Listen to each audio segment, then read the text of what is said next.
Maboy Manila, this is Pope from ManilaShaker.com. The Narzo series of Realme is back with another gaming smartphone, which is the Narzo 50A. It is the successor of the Narzo 30A, which is released earlier this year, and today we will show you the gaming and battery performance of the Realme Narzo 50A. Let's find out.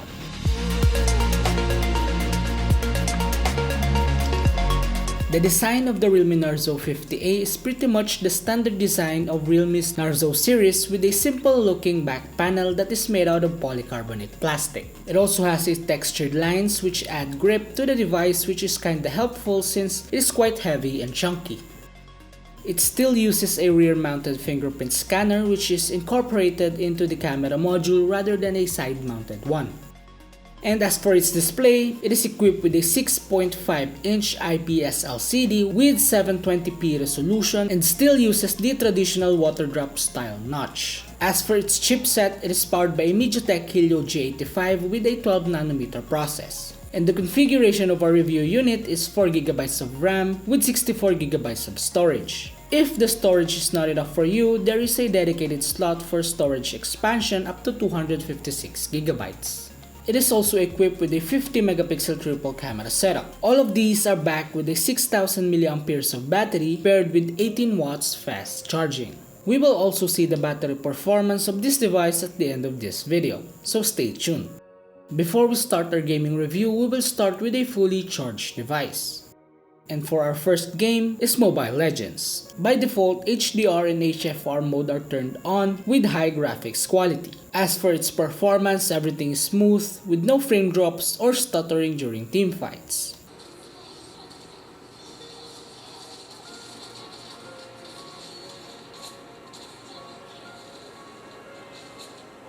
I can easily land hooks without having any problems rather than my aim. And also, there is no heating in the device itself.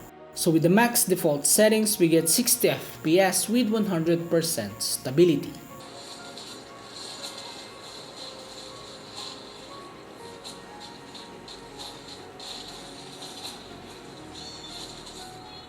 Our next game is League of Legends Wild Rift. As for our settings, we went to custom and turned 60 FPS on, plus bumping all the graphics and effects quality. Performance is good, it doesn't feel jittery, and everything is great. No frame drops or stuttering during teamfights.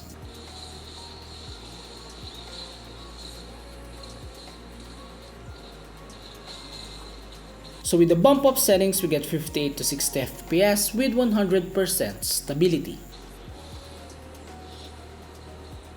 Now let's head to FPS games and start it off with Call of Duty Mobile. By default, our settings are set to low graphics quality plus medium frame rates. So let's bump it up to medium plus high and try it out. For the multiplayer mode, the gameplay was okay. There were some very minor frame drops during gunfight, but nothing too drastic. It doesn't show harsh stutterings, so all in all, everything pretty much runs great. Same goes for its Battle Royale mode.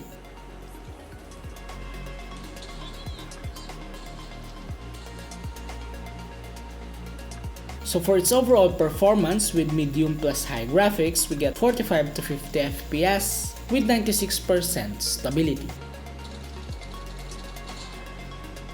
Our fourth game is PUBG Mobile. Our settings by default are set to HD graphics with high frame rates. Ultra frames are available via balance and smooth, but first, let's test out the HD graphics with high frame rates. The gameplay is somehow smooth. I haven't encountered any frame drops or stuttering throughout the game. Even upon landing, everything runs great. Aiming down your sight is smooth, although heat is starting to build up in the device.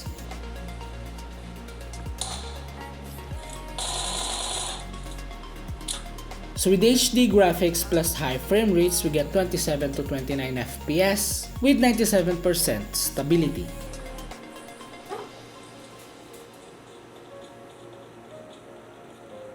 Next are the graphically demanding games of MiHoYo, and started off with Genshin Impact 3. By default, settings are set to number 3 with medium graphics and 30 FPS in and out of combat. The gameplay is smooth, there are some very little drops when casting skills, but all in all it did a pretty good job. Even with multiple skill animations, the device doesn't stutter or even heat up.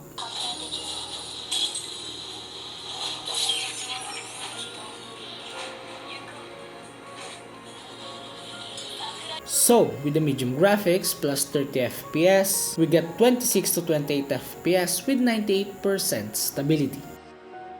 And last but not least is Genshin Impact. Our default settings are set to lowest with 30 FPS. With that setting, we get some frame drops during combat and casting abilities. Sometimes it is drastic but oftentimes bearable. But some of you might not enjoy it since it doesn't give out a good quality since it is the lowest graphics quality. So with the lowest plus 30 FPS, we get 24 to 25 FPS with 95% stability.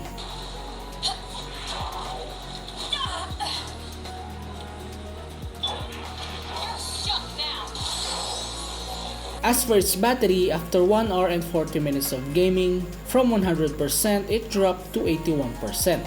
Again, the 6000 mAh of the Narzo series delivers another great performance. As for charging, the Narzo 50A with an 18 watts fast charging, it will juice up from 0 to 100% in 3 hours and 30 minutes. Even though we have longer battery life, we also have a longer charging time. So, for its price and availability, the Narzo 50A is priced at 7,990 pesos for the 4 plus 64 GB variant. It is Realme's latest addition to their gaming series that still delivers in the entry-level gaming category. It has decent performance on all of our games, whopping battery life, but the only takeaway for us is that it has small storage. But all in all, the Realme Narzo 50A is a bang for the buck gaming smartphone. So that is our review of the Narzo 50A. Let us know in the comment section below your thoughts about this device. Thank you guys for watching. Be sure to subscribe and ring the bell so you will be updated with our future contents. Also, don't forget to visit manila.shaker.com for more tech news, reviews, and comparison of the latest device.